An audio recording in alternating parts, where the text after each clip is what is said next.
नमस्कार, स्वागत है आपका न्यूज नेशन में। मैं हूं आपके साथ विवेक शांडिल्य। बातचीत होगी आज बिहार के रण की। हम बात करेंगे बिहार विधानसभा चुनाव की और कौन सा दल कितनी ताकत लगा रहा है, ये हम आपको बताने की कोशिश करेंगे।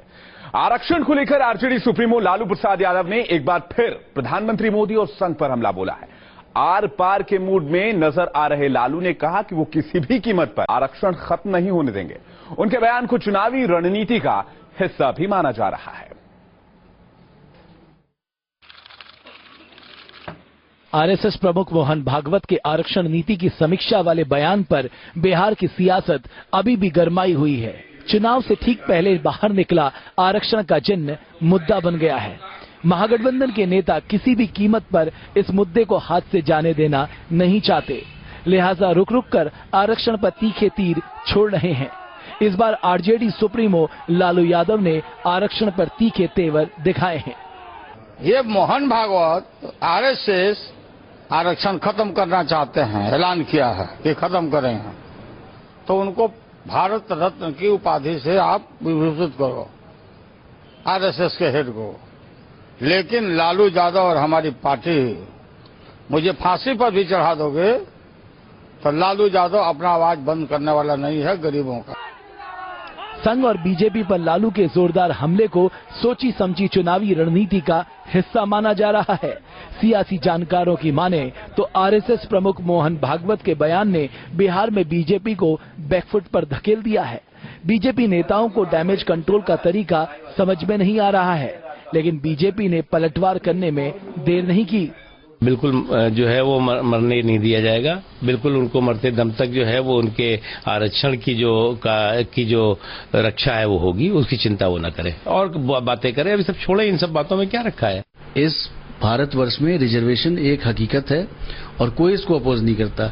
लालू जी के पास कोई मुद्दा ही नहीं है, इसलिए वो ऐसे इशू को इशू बनाना चाह रहे हैं और कोशिश कर रहे हैं कि लोग खिंच जाएं। लेकिन चूंकि मैंने बोला वो दूसरे युग के नेता हैं, तो वो नहीं समझ पा रहे हैं कि आज का युवक ये सब चीज से प्रभावित नहीं होता है। भागवत के बयान पर जेडीयू और आरजेडी ने आक्रामक रुख अख्तियार कर रखा है। उनका मकसद इस मुद्दे को उछालकर बीजेपी को बैकफुट पर धकेलना है। पटना से रजनीश सिन्हा के साथ टीम न्यूज नेशन। अब मसले ने तूल पकड़ा है तो बीजेपी ने पलटवार करते देर नहीं की। केंद्रीय मंत्री राजीव प्रताप रूडी ने आरक्षण के मसले पर लालू पर तीखा हमला किया। साथ ही एक बार फिर नीतीश के डीएनए पर सवाल उठा दिया। हालांकि डीएनए पर एक तरफ काफी ज्यादा बिहार में घमासान है। राजीव प्रताप रूडी से बातचीत की हमारे संवाददाता अमितेश सिंह ने। बात करते हैं केंद्रीय मंत्री राजीव प्रताप रूडी से। रूडी जी, लालू प्रसाद यादव ने जिस तरह से कहा है कि आरक्षण के लिए फांसी के फंदे पर चढ़ने को मैं तैयार हूं, बिहार विधानसभा चुनाव में प्रचार के लिए कौन सी दिशा में प्रचार अभियान जा रहा है? देखिए, लालू यादव को बहुत बड़ा त्याग देने की जरूरत नहीं है, क्योंकि उनके बात का कहीं कोई नोटिस नहीं है।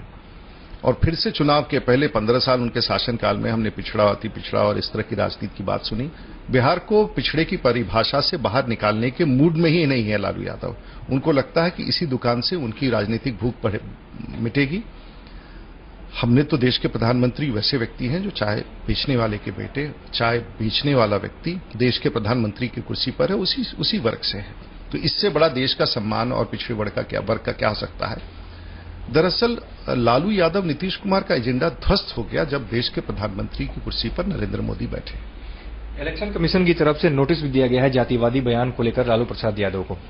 देखिए, इलेक्शन कमीशन ने तो बयान किया है, स्वाभाविक है। जात के नाम पर अगर वोट मांगने अगर बिहार की राजनीति में जा रहे हैं तो ये सच्चाई लालू यादव ने उसको फिर से उजागर किया है। बड़ा अच्छा काम किया चुनाव आयोग ने। चुनाव आयोग को एक और काम करना चाहिए कि एक अपराधी जिसे सजा सुना दी गई है उसे घूम घूम के प्रचार करने के लिए कहां का सिद्धांत है लोकतांत्रिक की घूम घूम करके एक अपराधी प्रचार करे। लालू यादव के साथ नीतीश कुमार गए हैं, उसके बाद आप क्या कहना चाहेंगे? क्योंकि लालू यादव एक तरह से आरक्षण की बात उठाते हैं, नीतीश कुमार डेवलपमेंट की बात उठाते हैं। थोड़ा बहुत पहले हमको नीतीश जी का बात ठीक लगता था, लेकिन जब से लालू यादव से दोस्ती हुई है नीतीश कुमार का डीएनए सचमुच गड़बड़ हो गया। जिस प्रकार की बोली बोलते हैं, जिस प्रकार का क्रोध दिखाते हैं, जिस प्रकार से अहंकार दिखाते हैं, मुझे नहीं लगता है कि अब नीतीश कुमार जी में वो संयम रह गया है और लालू यादव की दोस्ती का प्रभाव तो पड़ना ही था। चलिए, बहुत बहुत धन्यवाद। तो ये थे केंद्रीय मंत्री राजीव प्रताप रूडी। वीडियो जर्नलिस्ट सुभाष चंद्र के साथ अमितेश सिंह, न्यूज नेशन, दिल्ली। बिहार विधानसभा चुनाव में हमेशा से जातिगत मसला एक बड़ा मुद्दा रहा है और इस बार बिहार में आरक्षण पर मचे घमासान के बीच बीजेपी ने कास्ट कार्ड चला है। बीजेपी नेता और केंद्रीय मंत्री गिरिराज सिंह ने यह कहकर सियासत को गर्म कर दिया कि सूबे में उनकी पार्टी से कोई स्वर्ण सीएम नहीं बनेगा। माना जा रहा है कि इस बयान के जरिए बीजेपी पिछड़े और दलित वोटों को साधना चाहती है। बिहार में चुनाव से पहले अगले पिछड़ों पर गरमाई सियासत के बीच बीजेपी ने बड़ा दांव खेला है। आरक्षण पर संघ प्रमुख के बयान से बैकफुट पर खड़ी बीजेपी ने पिछड़ा और दलित कार्ड चलकर डैमेज कंट्रोल की कोशिश की है। केंद्रीय मंत्री गिरिराज सिंह ने साफ किया है कि बिहार में उनकी पार्टी से मुख्यमंत्री कोई सवर्ण नहीं होगा। अब न कोई बिहार में एनडीए से सवर्ण मुख्यमंत्री होगा, इसलिए आपका ये दलील अब बिहार का नौजवान पसंद नहीं कर रहा है। गिरिराज सिंह के बयान से बिहार में सियासी तूफान खड़ा हो गया। माना जा रहा है कि उन्होंने पिछड़ा या दलित सीएम होने की बात कहकर लालू नीतीश की रणनीति को भेदने की कोशिश की है, लेकिन साथ ही पार्टी के सवर्ण नेताओं के मंसूबों पर भी पानी फिरता नजर आ रहा है। खुद गिरिराज सिंह सहित कृषि मंत्री राधा मोहन सिंह और राजीव प्रताप रूडी जैसे नेता सीएम पद पर नजर गड़ाए बैठे हैं, लेकिन गिरिराज ने अपने बयान से न सिर्फ अपना पत्ता काटा बल्कि दूसरे सवर्ण नेताओं की दावेदारी को भी किनारे लगा दिया। अब गरीब का बेटा, जादव का बेटा भैंस पर नहीं चढ़ेगा, कंप्यूटर के माउस पर खेलेगा। लालू जी 1990 का बिहार नहीं है। अब न कोई बिहार में एनडीए से सवर्ण मुख्यमंत्री होगा, इसलिए आपका ये दलील अब बिहार का नौजवान पसंद नहीं कर रहा है। इसीलिए आप अपने भीड़ को तो देख करके कम से कम उससे सबक लीजिए। हालांकि बीजेपी ने कुछ ही देर बाद गिरिराज सिंह के बयान से किनारा कर लिया। पार्टी नेता धर्मेंद्र प्रधान का कहना है कि सीएम का फैसला संसदीय दल करेगा। देखिए, वो तो भारतीय जनता पार्टी और एनडीए की जो समूचा विधायक दल जीत के आएंगे वही तय करेंगे, लेकिन भारतीय जनता पार्टी के नेतृत्व में एनडीए की 2/3 बहुमत की सरकार बनेगी, आप निश्चित रहिए। वो तब तय कर लेंगे। ये तो पार्लियामेंट यहाँ की विधायकों की राय करके पार्लियामेंट्री बोर्ड जो तय करेगा वही हो जाएगा। बिहार में अगड़ी जाति को बीजेपी का वोट बैंक माना जाता है। उन्हें साधने के लिए ही पार्टी ने सबसे ज्यादा टिकट इसी वर्ग के लोगों को दिया है। बीजेपी से सबसे ज्यादा राजपूत उम्मीदवार हैं। पटना से रजनीश सिन्हा के साथ टीम न्यूज नेशन। वहीं हो सकता है कि बीजेपी नेता सुशील मोदी मुसीबतों में घिर जाएं। जी हां, बीजेपी नेता सुशील मोदी के खिलाफ भभुआ थाने में एफआईआर दर्ज कराई गई। उन पर वोटरों को लुभाने के लिए दलित परिवारों को साड़ी और टीवी देने का वायदे का आरोप है। आपको बताते हैं वो बयान जिसके बाद उनके खिलाफ केस दर्ज कराया गया। आप खुद सुनिए। हमारी सरकार बनेगी तो प्रत्येक गरीब परिवार को एक जोड़ा धोती और साड़ी दिया जाएगा। प्रत्येक दलित और महादलित बस्तियों में हम कलर टीवी लगाएंगे। क्या गरीब आदमी को कलर टीवी देखने का अधिकार नहीं है? ये तो हर राजनीतिक दल को अधिकार है कि वह चुनाव के दौरान अपना एजेंडा बताए, घोषणा करे कि हम सरकार बनने के बाद क्या करेंगे। अगर इसके कारण अगर मेरे ऊपर एफआईआर होता है तो मैं इसे एफआईआर का मुकाबला करने के लिए तैयार हूं। और आज रुख बिहार के आरा जिले की। बिहार का आरा जिला क्या है, यहां के चुनावी मुद्दे और क्या है यहां के सियासी हालात, देखिए चौक चौराहा रजनीश सिन्हा के साथ।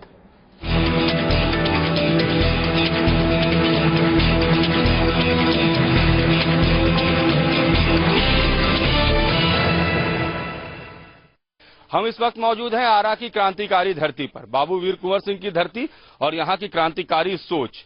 आरा की इस धरती पर चुनाव के लिए तैयारियां क्या, चुनाव का मुद्दा क्या और चुनाव को लेकर लोगों की सोच क्या, ये जानने की कोशिश करेंगे। अलग अलग दल के प्रतिनिधि मौजूद हैं, प्रत्याशी मौजूद हैं, युवा मौजूद हैं और आरा की जनता मौजूद है। सबसे पहले ये जानने की कोशिश करेंगे आरा में मुद्दा क्या है।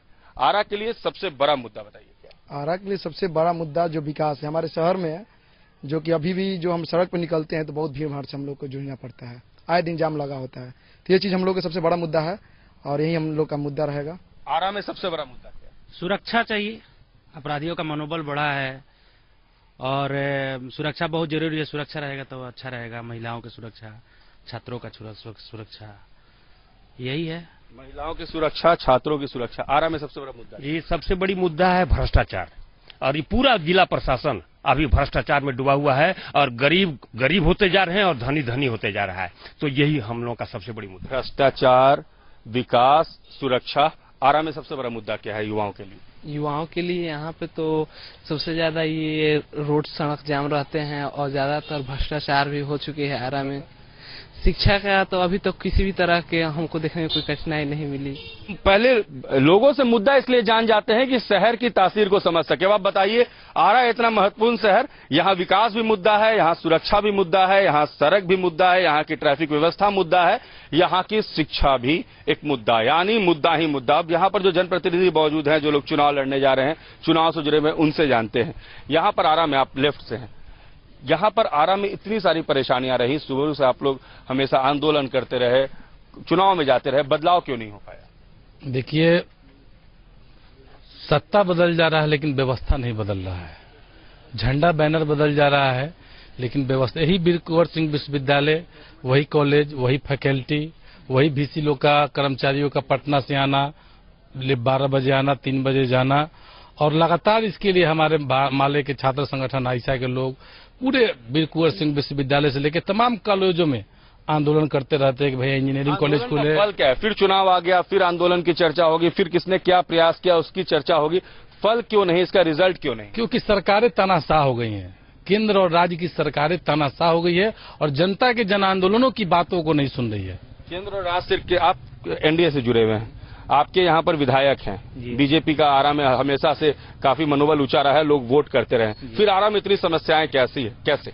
समस्या राज्य सरकार के द्वारा क्रिएट की हुई है। समस्या यहाँ कोई, जैसे पहले सड़क की समस्या थी, आज सड़क बन चुके हैं। आरा शहर को लेकर के गली गली में पीसीसी ढलाई हो गई, नली बन रहे हैं, नगर निगम का आरा को दर्जा प्राप्त हुआ, तो ये सब काम हुए हैं। राज्य सरकार में तो आप भी रहे 7 साल ना, जो समस्याएं हमें यहाँ के लोग बता रहे हैं, वो बता रहे हैं विकास नहीं हुआ, शिक्षा की व्यवस्था विकास कैसे आप कहेंगे कि नहीं हुआ? विकास हुआ है जी, विकास हुआ है। अभी हमारे माननीय सांसद आर के सिंह जी लगे हुए हैं, मेडिकल कॉलेज के लिए लगे हुए हैं, आरा छपरा पुल बन रहा है, के पहले का आरा छपरा पुल, अरवल और ये सहार अरवल पुल बना, मेडिकल कॉलेज के लिए बात चल रही, सब कुछ कर दिया, यहाँ पर विकास हो गया है। मेडिकल कॉलेज चल रहा है, मेडिकल कॉलेज सबसे बड़ा सुन लीजिए, इंजीनियरिंग कॉलेज की बात चल रही है। सबसे बड़ा जो सवाल है कि चुनाव हो रहा है, 2.5 साल भाजपा जदयू सरकार में रही, 2.5 साल राजद जदयू सरकार में रही, बिहार के लोग तो दोनों लोगों से हिसाब मांग रहे हैं। आरा में व्यवस्था शिक्षा की कैसी है आज की तारीख में? शिक्षा की व्यवस्था तो यहाँ पर आके मुख्यमंत्री महोदय नहीं बताएंगे कि आप टाइम पे आइए। आते हैं लोग 10 बजे 11 बजे, टिकट या काउंटर खुलता है इन लोगों का, 2 बजे बंद कर देंगे। बंद करने के बाद पूछा जाएगा कि सर आप अभी क्यों जा रहे हैं, तो टाइम हो गया है, पटना जाना है, दिल्ली जाना है। राज्य सरकार के द्वारा शिक्षा व्यवस्था ध्वस्त की गई है। जो 7.5 साल का एनडीए के शासन था बिहार में, वो बेहतर रहा तुलना ये 2.5 साल के शासन में। तो आरा में जब तक विकास तब तक हुआ जब तक एनडीए साथ में, उसके बाद अलग हुए तो विकास बंद हो गया। अच्छा, आप भी प्रत्याशी, इस बार आप चुनाव भी लड़ रहे हैं। एनडीए के कारण विकास हुआ, जेडीयू ने विकास किया, आरा का विकास हुआ या आरा का विकास नहीं हुआ? ये बिल्कुल ही गलत बात है। आरा का जो मामला है, देखिए, नागरिक सुविधा से ही आरा शहर पूरा वंचित है। यहाँ के जितने हमारे नौजवान साथी हैं, ये सभी जानते हैं, जो लोग दल से जुड़े हुए हैं, अपने दल के प्रत्याशी और पदाधिकारियों के बारे में बढ़ा चढ़ा कर बात करते हैं। सच बात है कि आरा के किसी भी वार्ड को किसी भी तरह की नागरिक सुविधा नहीं है। दूसरी बात, आज जो यथावत रोड था नगर पालिका में, वही रोड है, डिवाइडर नहीं है, यातायात जाम से पूरा शहर परेशान रहता है, किसी भी तरह की सफाई नहीं है, और आपसे हम क्या क्या कहें? तो हम खुद कंफ्यूज हो गए हैं। कुछ लोग कह रहे हैं आरा का विकास हुआ, आप आरा में रहते हैं, मुझे कंफ्यूजन हो गई। कुछ लोग कह रहे हैं आरा का विकास हुआ, कुछ लोग कह रहे हैं आरा का विकास नहीं हुआ, कुछ लोगों ने कहा कि काम किए, कुछ लोग कह रहे हैं काम नहीं किए। आप बताइए। आरा जो है एनडीए के लिए सबसे सुरक्षित सीट है, लेकिन यहाँ के जो विधायक हैं वो सबसे खत्म विधायक है 7 विधायक में। उनके जैसा शायद ही कोई विधायक शहर के लिए कुछ नहीं किया उन्होंने। नहीं, कोई उन बात करने पर बात सुनने वाले विधायक नहीं है। सर, आरा में कुछ परिवर्तन नहीं लग रहा है, इसलिए कि कोई भी चौक पर जाइए लाइट सुविधा नहीं है। अकेले 7 बजे के बाद अब स्टेशन जाना चाहते हैं तो कोई ऑटो नहीं मिलेगा, इसलिए कि भ्रष्टाचार से लेके यहाँ लाइट सुविधा कुछ नहीं है। राह में चलिए तो छीना छपता है, हर एक जगह में कंजेस्टेड है। यहाँ पर सोचिए ना तो व्यवस्था पूरा गड़बड़ है। अब मेरे पास आखिरी मिनट है, सिर्फ मैं जनता से पूछेगा, आरा में इस बार मुद्दा क्या होगा? वोट किस मुद्दे पर दीजिएगा? अगर वोट हमारे सरकार की एक शब्द बताइए लंबा। मोदी सरकार। अरे सरकार की बात नहीं, मुद्दा बताइए सर। अच्छा विकास करेगा। विकास मुद्दा बताइए। विकास होना चाहिए। विकास मुद्दा जो विकास करेगा। चलिए, आश्चर्य की बात यह है कि हर बार चुनाव आता है विकास मुद्दा बनता है। आरा में एक बार फिर से विकास मुद्दा होगा। चौक चौराहे पर बात करने पर यह पता चल पाया कि लोगों का मिजाज क्या है, लोग परेशान हैं। आरा के लोग कह रहे हैं कि हमसे क्या भूल हुई, जो ये सजा हमका मिली देते रहे, चुनाव जितवाते रहे, केंद्र और राज्य सरकार के गद्दी पर आपको बिठाते रहे, मगर हमारा कुछ न बदल सका। देखें आरा की किस्मत में भविष्य में क्या है। फिलहाल चौक चौराहे में आरा से इतना ही। विजय सत्येंद्र के साथ रजनीश सिन्हा, न्यूज नेशन, आरा। तो राजनीतिक दल कितना भी कास्ट कार्ड चले, लोग तो यही कह रहे हैं कि वो विकास के नाम पर वोट डालेंगे। बहरहाल आगे। और बड़ी खबर इस वक्त बिहार से है। लालू यादव के खिलाफ वैशाली में केस दर्ज किया गया है। बिहार के वैशाली में केस दर्ज हुआ है और निर्वाचन आयोग ने यह मामला दर्ज कराया है। बता दें आपको कि लालू प्रसाद यादव के खिलाफ बिहार के वैशाली में मामला दर्ज किया गया है। आचार संहिता से जुड़ा हुआ मामला है और निर्वाचन आयोग ने ये केस दर्ज करवाया है।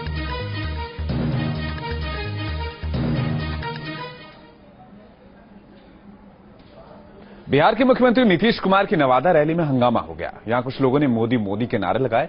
सभा में चप्पलें चली तो कुर्सियां भी उछाली गई। तस्वीरें बिहार के नवादा की हैं। यहां बिहार के मुख्यमंत्री नीतीश कुमार की सभा में कुछ लोगों ने हंगामा किया। दरअसल केंद्रीय मंत्री गिरिराज सिंह के गढ़ में उन्हें चुनौती देने पहुंचे नीतीश कुमार जैसे ही माइक के पास पहुंचे, उन्हें देखते ही भीड़ में मौजूद कुछ लोगों ने हंगामा शुरू कर दिया। नीतीश के सामने ही मोदी मोदी के नारे लगाए जाने लगे। इससे वहां का माहौल खराब हो गया, लेकिन बाद में इसे संभाल लिया गया। हंगामे पर सियासत शुरू हो गई है। महागठबंधन में सहयोगी कांग्रेस ने बीजेपी पर हमला बोल दिया है। भाजपा वाले किसी स्तर तक जा सकते हैं। जनतंत्र में ऐसी चीजों का कोई स्थान नहीं है। हर पार्टी को बिना पार्टी के निर्दलीय किसी व्यक्ति को, आम आदमी को अधिकार है कि सड़क पे खड़े होके, चौराहे पे खड़े होके इलेक्शन कमीशन के परमिशन के साथ वो लोगों से वोट के लिए अपील करें। और उसमें अगर मोदी साहब या उनकी पार्टी के लोग अपने लोगों को भेज देते हैं और वहां हंगामा क्रिएट कर सकते हैं, तो कल उनकी पार्टी में भी कोई भेज सकता है। वहीं बीजेपी ने पलटवार में देर नहीं की। केंद्रीय मंत्री राधा मोहन सिंह ने नीतीश कुमार पर तीखा प्रहार किया। जंगल राज के खिलाफ तो नाराजगी थी, तो फिर उसके साथ जाना, राहुल के साथ जाना, और जनता ने जो इनको समर्थन दिया था उसके बदले में जनता के साथ धोखाबाजी करना, तो जनता का जो रोष है ये समझ रहे हैं, ये भी जान रहे हैं, लेकिन इनकी मजबूरी है। सीएम है, गठबंधन है, तो सभा करना ही है। इनको अच्छी तरह पता है कि गांव में इनके खिलाफ काफी रोष है। देखो, मैं इस विषय पे कुछ कहना नहीं चाहूंगा। मैं राजनीतिक प्रतिद्वंदिता को सम्मानजनक स्तर पर रही ये अपेक्षा रखूंगा। और बाकी नीतीश कुमार जी की सभा की तो कई कहानी है। खगड़िया की सभा की आप याद क्यों नहीं कर रहे हैं? जिस ढंग से वो लोगों को चिढ़ाते हैं, एक अहंकार से बोलते हैं, क्या क्या होगा। नीतीश की सभा में हुए हंगामे और विरोधियों के करारे हमले से बीजेपी नेता बेपरवाह नजर आ रहे हैं, लेकिन इससे महागठबंधन और एनडीए समर्थकों के बीच घमासान तेज होने की आशंका है। Team news nation.